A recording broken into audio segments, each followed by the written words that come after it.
السلام عليكم خوتي المغاربه. هذا ميساج اخوتي العبيد ديال فرنسا. اخوتي الناس اللي مازال ما خرجتش فرنسا، نتوما هما سبب افريقيا اخوتي في الاستعمار الفرنسي اللي كتكلم على الشعب المغربي. الشعب المغربي جرينا على فرنسا، والشعب المغربي هرب في النهضه الاقتصاديه والنهضه الكرويه. الشعب المغربي معروف بالخير، وحنا ما عندنا مشكل مع حتى شي شعب من الشعوب العربيه.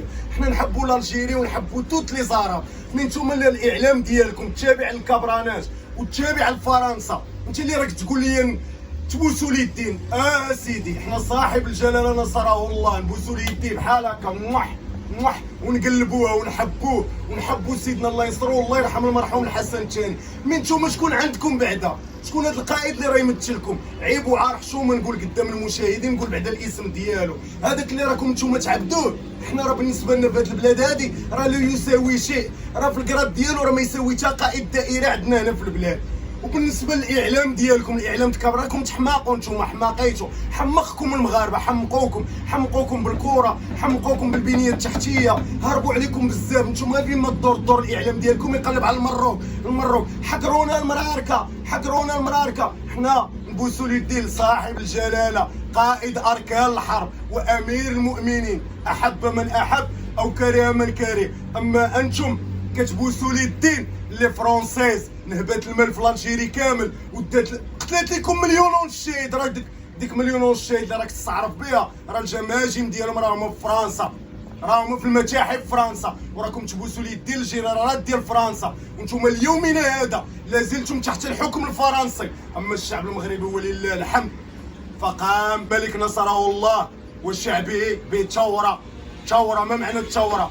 داروا نهضه في البلاد، ولا مجال للمقارنه لا في الرياضه لا في اي حاجه. والشعب المغربي راه يحب جميع الشعوب ونحبوكم، مي ما نحبوش دوك الناس اللي راهم يتلاحوا على الشعب المغربي. والاعلام ديالكم هربنا عليكم بزاف، هربنا بزاف. وفيما يخص القضيه ديال ياسين بونو مع رياض محرز، الاعلام اللي راك تتكلم، رياض محرز ما يلعبش كاع، راه كان في البونتوش في مانشستر سيتي. انت تتكلم على ياسين بونو، المنتخب الوحيد اللي وصل الدومي فينال في لاكوب دي موند في تاريخ افريقيا وفي تاريخ العرب هما المغاربه. وشوف خير دليل، شوف الصحف الاسبانيه وشوف فريق اشبيليه شنو كيقول. حراسه مرمى اشبيليه لم تبقى في امان منذ ابتعاد منذ رحيل ياسين بونو الى الهلال السعودي. علاش هذا المرض هذا؟ وعلاش هذه هي الجوره؟ هذه وصانا الرسول صلى الله عليه وسلم بالجار. هذه هي الجوره، وهذا هو الاسلام، وهذا هو لا اله الا الله محمد رسول الله. صافي حنا في 2014 كنا نسيبورتيو الجيري وكنا نحبوكم. واش نسيتوا تاريخ المروك؟ واش نسيتوا تاريخ المغرب؟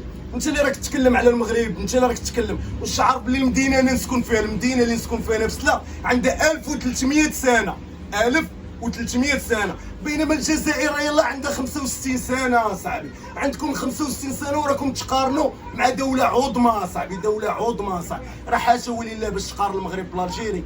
وانا راه ما حبش ندير الفتنه، وانا راه نحب لي زالجيريين المدنيين نحبهم ونموت عليهم، وصحابي الجيريين. مي هذوك الناس وهذوك لي باج اللي يحاولوا يديروا الفتنه راه ما بقينا كنفهموا والو. اين العرب؟ اين الاسلام؟ من المغاربه ولله الحمد كنحبوا جميع لي زاراب ونحبوا لي زالجيريان ونحبوا كل شيء، وما عندناش المشكل ولله الحمد مع كل شيء. والله الوطن الملك هذا هو الشعار ديالنا. وشوف ولا بغيتي تشوف الخير وتشوفه، شوف حنا كي كنعيشوها مع الرفق بالحيوان. شويه الحيوان عندنا في البلاد كيعيش الحيوان كنديروا له الاكسجين. دخل عندي خويا صور، شوف سبحان الله. شوف حنا الحيوان نديروا له الاكسجينات. شوف دو الاسماك ديال الزينه شو كي رانا نتعاملوا معاها. شو الاسماك ديال الزينه كنتعاملوا معاها، نتعاملوا مع الطيور. انها المملكه المغربيه معروف عندنا الرفق بالحيوان معروف. شوف اجي كل وشرب تيبان والديك، والجزائري مرحبا بك هذه بلادك، كل وشرب تيبان والديك. ما عندناش المشكل، حنا المغاربه معروفين هكا ونحبوكم ونموتوا عليكم من الكبرانات ديالكم. ولا عزاء للحاقدين. وقطع الله يدير الخير.